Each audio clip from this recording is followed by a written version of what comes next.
next type of collision is inelastic collision.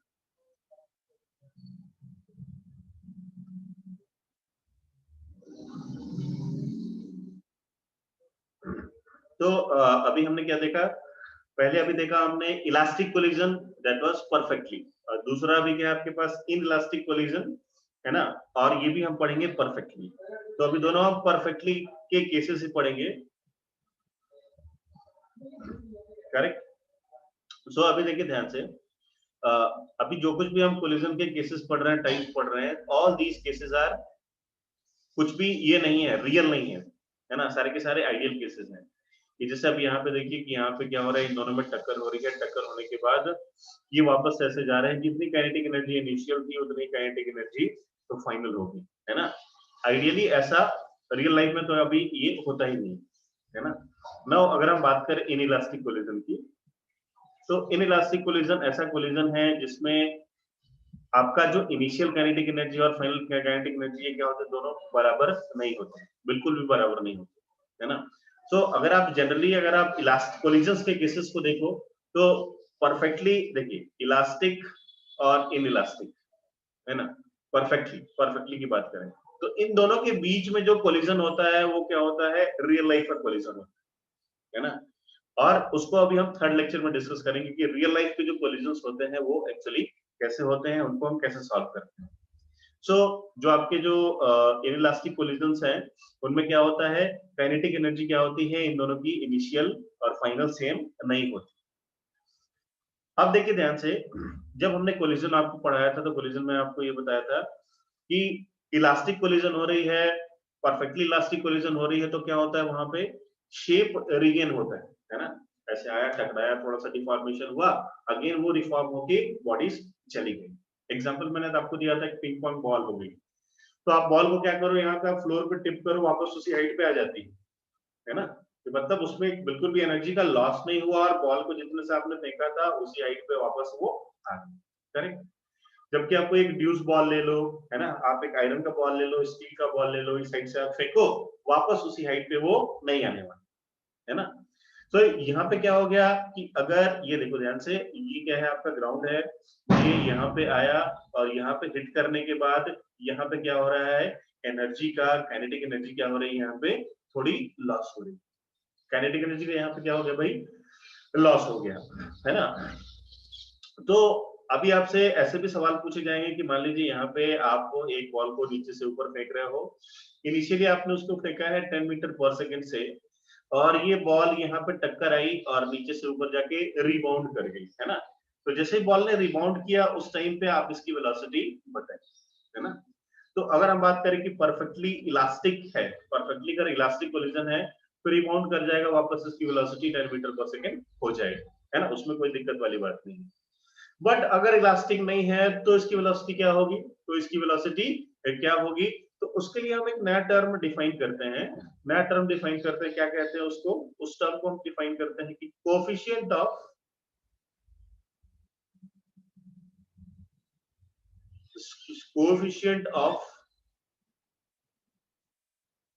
Restitution.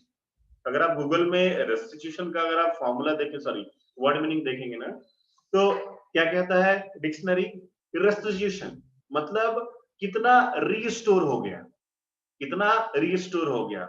अगर मैं बात करूं वेलोसिटी की, तो देखिए ध्यान से, एक मिनट रुकिए। जैसे कि आपने यहाँ पे क्या किया, इस बॉल को फेंका आपने 10 मीटर पर सेकंड से नीचे की तरफ, कितने से फेंका आपने इस बॉल को, 10 मीटर पर सेकंड से नीचे की तरफ। अभी क्या हुआ भाई, यहाँ पे ये टक्कर हुई और मैंने बोला कि यहाँ पे इसकी जो वेलोसिटी है ना, वापस फिर से कितनी हो गई भाई, 10 मीटर पर सेकंड, करेक्ट। यानी कि इसका मतलब क्या हो गया कि ये जो आपका जो बॉल है, इस बॉल में जितनी वेलोसिटी पहले थी उतनी ही वेलोसिटी बाद में आ गई, यानी कि पूरी की पूरी वेलोसिटी क्या हो गई भाई, आपकी रीस्टोर हो गई, है ना। वेलोसिटी का बिल्कुल भी वहां पे नुकसान नहीं हुआ और जितनी काइनेटिक एनर्जी आपके पास इनिशियल थी उतनी ही आपके पास फाइनल रही, है ना। बट अगर बात करो आप ना दूसरे केसेस की, आपने यहाँ पे ड्यूस बॉल फेंक दिया, स्टील बॉल फेंक दिया और इसकी वेलोसिटी उतनी नहीं रही, आधे ही हाइट पे जाके वो बॉल रुक गई, तो उस केस में क्या होता है, काइनेटिक एनर्जी लॉस होता है। तो यहाँ पे हमारे पास एक नया टर्म हम डिफाइन करते हैं, ई। क्या डिफाइन करते हैं भाई यहाँ पे हम, ई। ई को बोलते हैं कोफिशिएंट ऑफ रेस्टिट्यूशन। तो E की वैल्यू होती है कुछ 0 से लेके 1 तक, उसकी वैल्यू होती है। तो अगर मान लीजिए आपने क्या किया, यहाँ पे इसको 10 मीटर पर सेकंड से आपने नीचे फेंका और वापस इसकी वेलोसिटी 10 नहीं हुई, कितनी हो गई, 5 हो गई, है ना, आधी रिड्यूस हो गई। तो E कुछ तो रहा होगा वहां पे, तो इसलिए हम एक नया टर्म E डिफाइन करते हैं और इसको हम देखेंगे कि E होता क्या है। तो नाउ आप अभी कुछ लिखिए मत, बस सुनते जाइए, समझते जाइए। मैं बस इनको एक लिंक बिठाऊंगा, फिर हम इनइलास्टिक कोलिजन को हम स्टार्ट करेंगे। सो ये हो गया हमारे पास E को, E is coefficient of restitution. देखिए E को डिफाइन कैसे करते हैं। So E is defined as relative velocity v2 minus v1 upon u1 minus u2। देखिए ये v2 minus v1 क्या है? What is this v2 minus v1? So this is relative velocity after collision, and what is this u1 minus u2? So this is relative velocity before collision। तो इसको हम ऐसे लिखते हैं, relative velocity after collision divided by relative velocity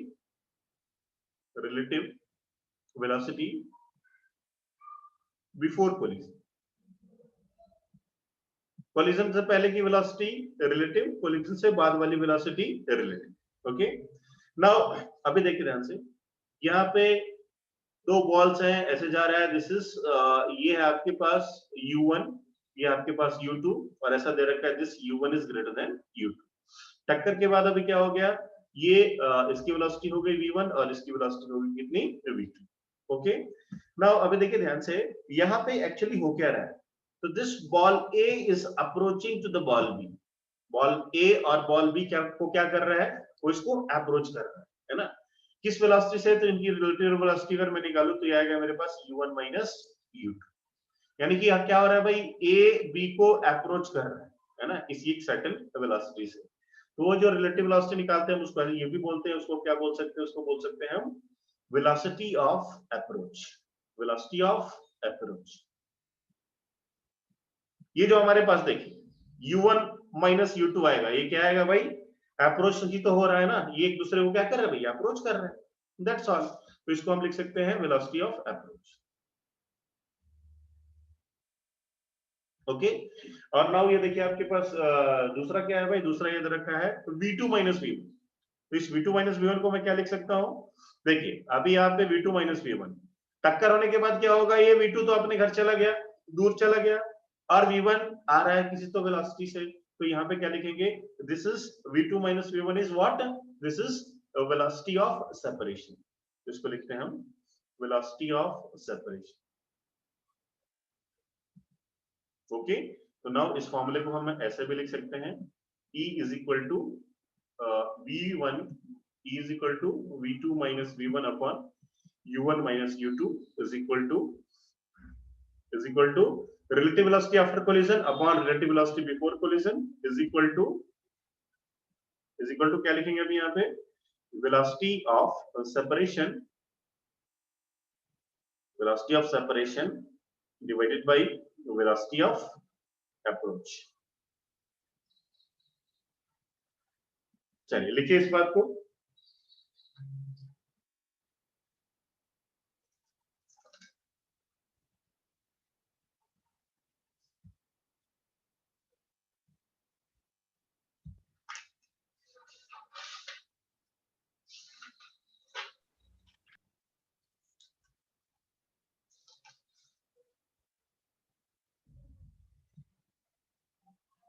okay done.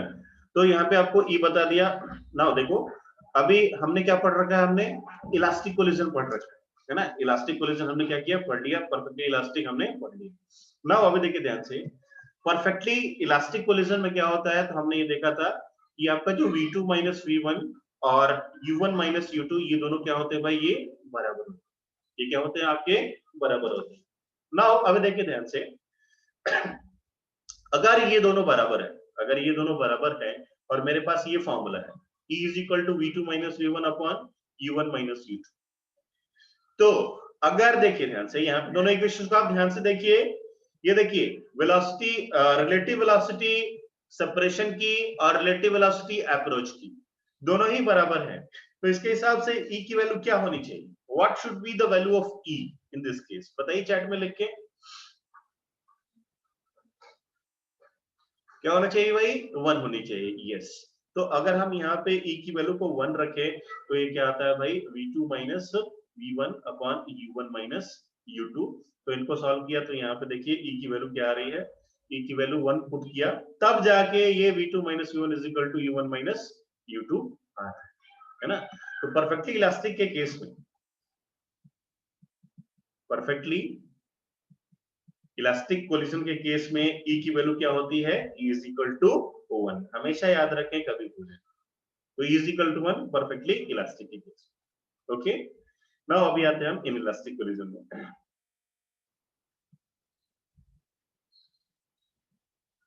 In elastic collision देखिए, in elastic collision में क्या होता है? जैसे मान लो यहाँ पे दो बॉडीज जा रही हैं, इनके पास इनका स्पीड यहाँ पे मान लीजिए u1 है और ये क्या है? u2 है, u1 is greater than u2। अब क्या होता है जब ये दोनों बॉडीज आती है इधर, तो फिर जब जैसे इनका जो टक्कर होता है ना, तो दोनों बॉडीज एक दूसरे से चिपक जाती है। दोनों बॉडी क्या होता है भाई? एक दूसरे से चिपक जाती हैं, और ये टक्कर के बाद ये दोनों बॉडीज एक साथ चलने लगती है विद अ कॉमन वेलोसिटी। किससे? एक कॉमन वेलोसिटी से। करेक्ट। सो नाउ अभी देखिए ध्यान से, यहाँ पे जैसे ही दोनों बॉडीज में क्या होता है? टक्कर होता है। टक्कर होने के बाद क्या हो जाती है? दोनों बॉडी थोड़ी सी डिफॉर्म हो जाती है। दोनों बॉडी क्या होती है? डिफॉर्म हो जाती है। डिफॉर्म होने की वजह से यहाँ पे क्या होता है? काइनेटिक एनर्जी में एक जबरदस्त लॉस आता है, बहुत ज्यादा, बहुत एक अच्छी खासी क्वांटिटी में क्या होता है? काइनेटिक एनर्जी लॉस होता है, और लॉस होने के बाद ये दोनों एक दूसरे से चिपक जाते हैं और एक कॉमन वेलोसिटी से आगे बढ़ते हैं। तो जनरली अगर आप इन इलास्टिक कोलिजन की बात करें, तो अभी देखिए हमारे पास यहाँ पे हमारे पास U1 माइनस U2 है ना भाई? क्या है भाई? हमारे पास U1 माइनस U2 तो है, बट हमारे पास यहाँ पे V2 माइनस U1 नहीं है। V2 माइनस V1 नहीं है। क्यों नहीं है? बिकॉज अभी यहाँ पे कोई सेपरेशन हो ही नहीं रहा, तो फिर यहाँ पे V2 माइनस V1 की बात करना ही बेकार है। ओके, तो यहाँ पे सेपरेशन कुछ हो रहा ही ना, बिल्कुल कोई भी यहाँ पे सेपरेशन नहीं है। दोनों बॉडीज यहाँ पे कंबाइनली ऐसे होके जा रही है। तो अभी यहाँ पे देखिए V2 माइनस V1 की वैल्यू यहाँ पे क्या है भाई? दिस इज 0, है ना? तो अगर आप यहाँ पे कोएफिशिएंट ऑफ रेस्टिट्यूशन का अगर आप फॉर्मूला यहाँ पे अप्लाई कीजिए, तो फॉर्मूला क्या है भाई? हमारे पास E is equal to V2 minus V1 upon U1 minus U2। तो इस हिसाब से अभी क्या होगा? यहाँ पे परफेक्टली इन इलास्टिक कोलिजन में E की वैल्यू क्या होती है भाई? E की वैल्यू होती है 0। E की वैल्यू क्या होती है? 0। परफेक्टली इलास्टिक के केस में क्या होता है भाई? E की वैल्यू हो जाती है कितनी? 0। तो इस बात को याद रखें, एमसीक्यूज में डायरेक्ट पूछा जाता है, परफेक्टली इलास्टिक कोलिजन है, then what is the value of E? टिक करके आना है आपको 0। ओके, नाउ तो लिखेंगे अभी आप यहाँ पे पॉइंट्स देके लिखेंगे।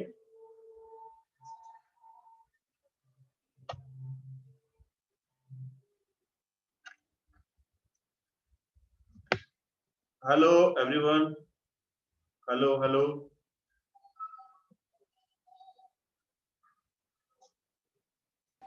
सर अटक रही है आवाज आपकी। अभी कैसा है? ओके नाउ सर भी अभी ओके सर। Voice clear? अभी सुन पा रहे हैं? Okay, yes. तो परफेक्टली इन इलास्टिक कोलिजन के केस में the value of E is 0। E की वैल्यू क्या होती है? 0 होती है। नाउ अभी देखिए, तो कुछ पॉइंट्स लिखेंगे इन इलास्टिक कोलिजन में। The first point, after collision both bodies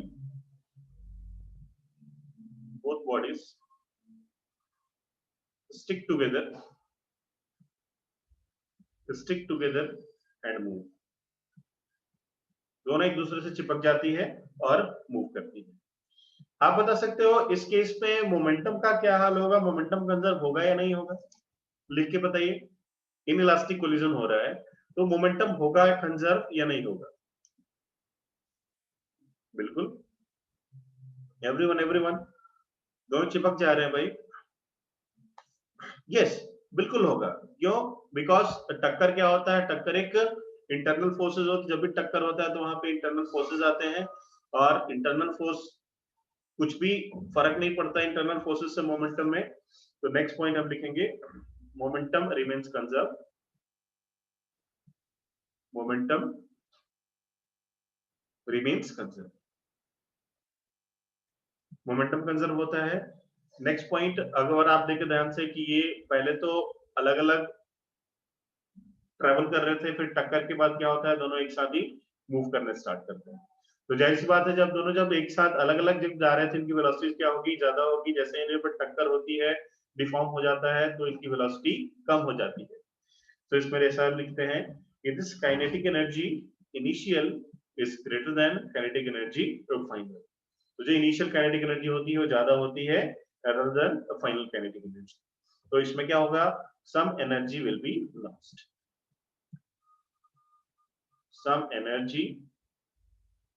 some energy is lost, बहुत सारी एनर्जी क्या होती है, वेस्ट हो जाती है। ओके, क्लियर है? चलिए सवाल करते हैं इसके।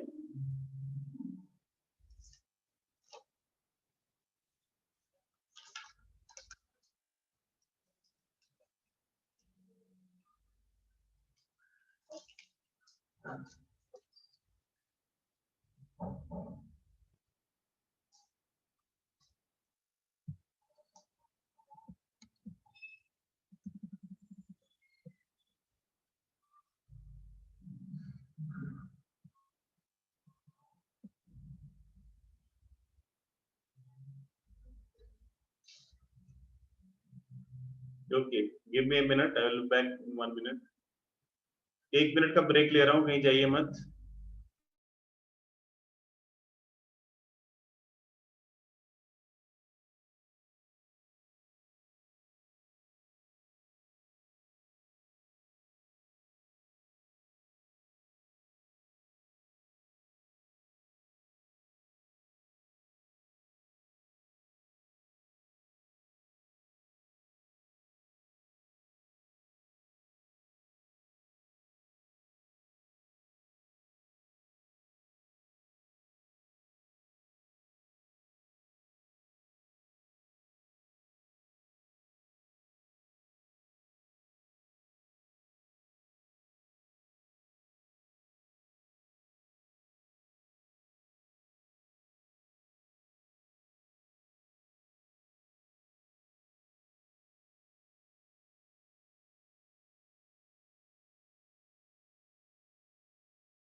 यस, तो क्वेश्चंस करेंगे अब यहाँ पे।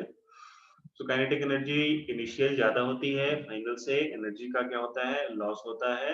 और मोस्ट इंपॉर्टेंट थिंग कि जब भी दो बॉडीज में कोलिजन होता है, कोलिजन के बाद क्या होता है, दोनों एक कॉमन वेलोसिटी से चलती है, दोनों एक दूसरे के साथ कंबाइन हो जाती है। सो जैसे कि एक एग्जांपल लें हम यहाँ पे, एग्जांपल ले लीजिए यहाँ पे, this is m1, this is m2। सो अभी मोमेंटम अगर मैं कंजर्व करूं तो क्या होगा भाई, यहाँ पे मैं लिख सकता हूँ m1 into u1 plus m2 into u2 is equal to m1 plus m2 into vc। vc मतलब ये दोनों टक्कर के बाद क्या होगा, एक कॉमन स्पीड से मूव करेंगे। तो this is u1, this is u2। Okay, तो यहाँ से आप vc की वैल्यू आप निकाल सकते हैं। ओके,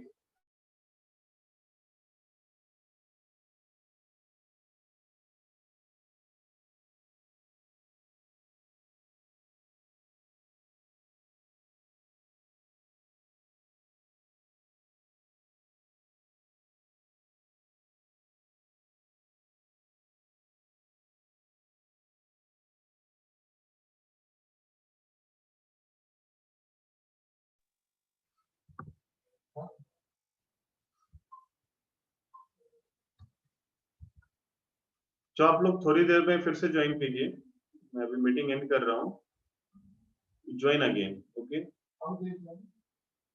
आप लोग फिर से ज्वाइन सर सेम लिंक से